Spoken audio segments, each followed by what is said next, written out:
okres bożonarodzeniowy jest to wyjątkowy czas.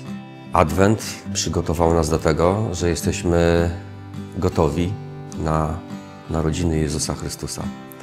Dzieciątko, które narodzi się już za chwilę, przyniesie nam nadzieję na lepsze jutro i pozwoli nam zapomnieć o tym, co złe. Wszystkim mieszkańcom gminy Nidzica oraz gościom z okazji nadchodzących świąt Bożego Narodzenia życzę zdrowia, szczęścia, pomyślności, radości z życia, satysfakcji z tego, co robimy i codziennego uśmiechu i życzliwości. Tego wszystkiego Państwu życzę. Jacek Kosmala, burmistrz Nidzicy.